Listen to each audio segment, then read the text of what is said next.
Hi guys, I'm Sarah. I have Clint here with me today because there's been a lot of discussion lately on the Facebook group about heat pumps and the right way to operate them, the most cost-effective way. So we're going to run through a few things, and with Clint being in the industry, he has a collection of remotes to show you. So hopefully one of these remotes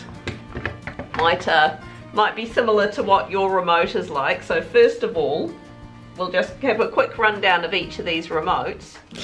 Okay, so that's your on button. At the moment, it's set to 24 degrees. So that there is auto fan. So that's the fan speed. Yeah, that's quiet, low, medium to high. That there is auto, so if it's set to 24 auto on auto fan. So that's auto temperature on that side. That is auto temperature. You press the mode button again, it goes to cooling, dehumidify, heating only, and back to auto. That's up and down, and that's pretty much all you need.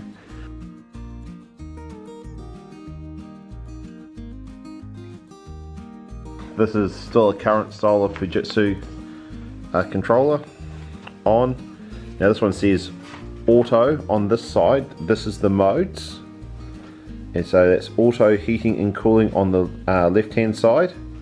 Then we'll turn it down to mode. It goes cool, dry, fan, and heat. That there auto is auto fan, and that's your fan high, medium, low, and quiet. I've been called out to a breakdown, and they said I want this under warranty, and all it was the batteries had died, and they couldn't get that open to get the batteries out. They couldn't figure out where the batteries went. So, oh, yep. See those? Right, you squeeze them, and you pull it off, and then you can get to the batteries. I've done an hour's drive into the country just to do that. And the same with the Daikin one. Same, and you just have to squeeze the sides and pull it off. Cool. So easy. And trust me, people have been so mad. So we go mode. So it goes.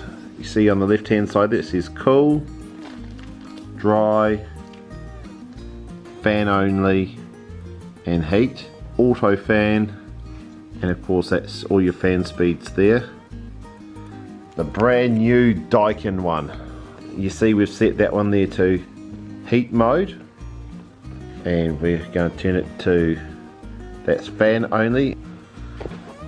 That there's auto, so set at 25 degrees. If it goes to 26 or 27 it'll go into cooling.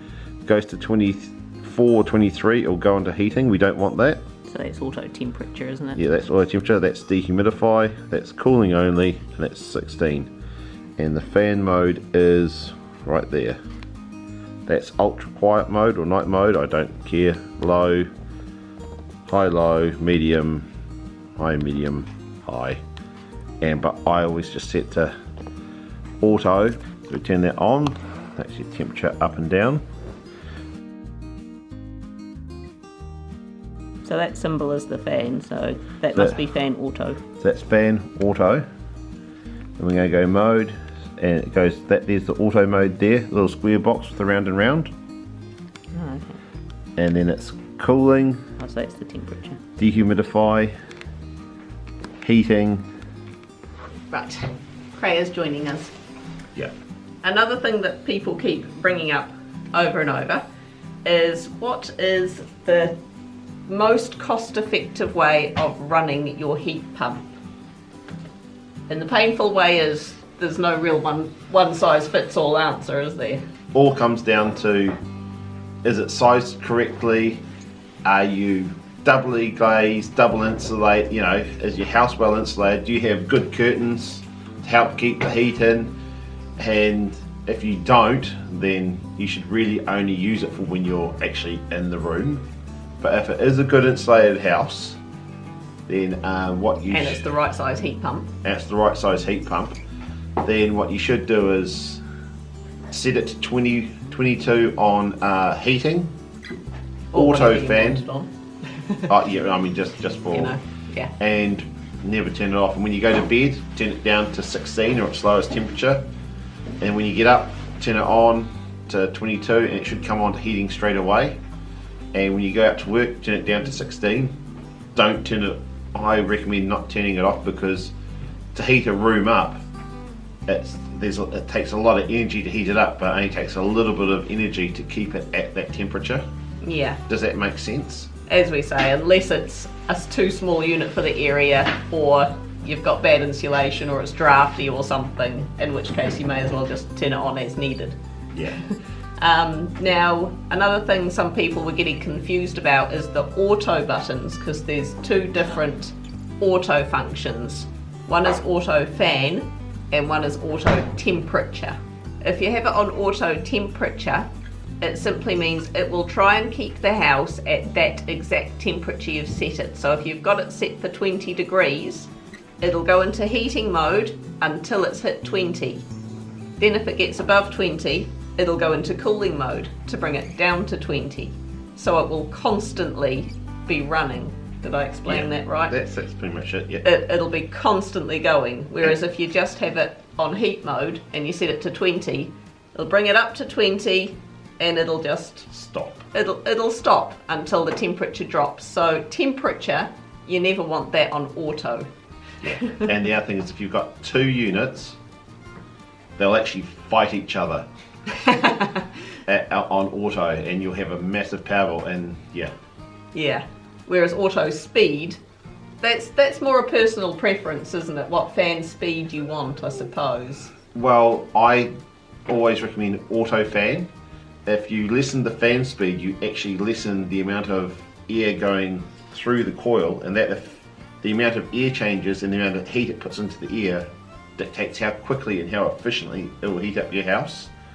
And quite often, some of them they have intelligent sensors which sense the heat in the room, and when it starts getting up to temperature, it'll actually back off and go right down low if it's on auto. And so it'll try and keep that area nice and warm without blowing your head off. But when it initially starts up, it will blow. But if you turn it down to I've had people, my house is always cold, it's not putting out enough heat. And I've gone there, I've turned the fan on to auto, and it's just started working. And that's really annoying because one of those had a quiet mode. Was that like super duper low fan? Yeah, if you just leave it on, it will quieten down and ramp right down to low speed. But when someone opens up the door and kids come and go, then it will ramp up to heat the place up and keep it at that temperature. Yeah. Does that make sense? Yep. As where if you've got it on low fan speed, it's just you're taking an 8 kilowatt unit potentially and dropping it down to a 2. Ah, okay. You know, you're not going to get the same amount of air movement and energy transfer that it's rated for. Yeah. Cool. Another thing someone mentioned was some of them have, is it an eco mode or an economy mode? No. What does that do? Obviously it uses less power. Does that mean it doesn't work as well? It will only go up to 75% of what it can potentially do. Does that make sense? So does it actually save power? Or does it just mean it uses less power, but it's not going to actually heat the room like you want it to? Well, you've still got it. So if you've got an 8 kilowatt that's oversized, and all you need is a 6, and you put it on eco mode, it's going to be fine. I've actually had it where they've had a big ducted system and they put on eco mode, and it just hasn't been enough to do it. And as soon as I turned off eco mode, boom, it had enough energy to do it. So if someone's got theirs on eco mode and they're quite happy with how it's working, then that's okay. That's okay. Yeah. So it's fine if you're happy with it. Yeah. But if it's not quite performing right, then that'll be why. Yeah. Feel free to comment down below and ask a question, or even if you wanted to send me a picture on the Facebook group or something of your remote if you need an explanation of it, or any other questions. And the thing is, as we say, different things will work for different people and different houses. And so there's probably going to be a lot of people commenting on this video saying, well, actually, this is what works for me, not that. And that's fine. Yeah, it depends. If it works, trial and error sometimes. So I mean, our heat pump we had here, we were having tremendously high bills until we just left it on and the power bill actually went down. And Yeah, that's the difference between turning it on and off. I was a non-believer. At first I did not believe, Clint, that it was actually cheaper just to leave it on, but for us it definitely was cheaper. It took a lot of arguing to... It took wailing and gnashing of teeth, but I am a convert. Yeah, alright. Alright, Thank you. hit like, leave a comment, subscribe, you know the drill. Clint's had enough. We'll catch you next week. Bye.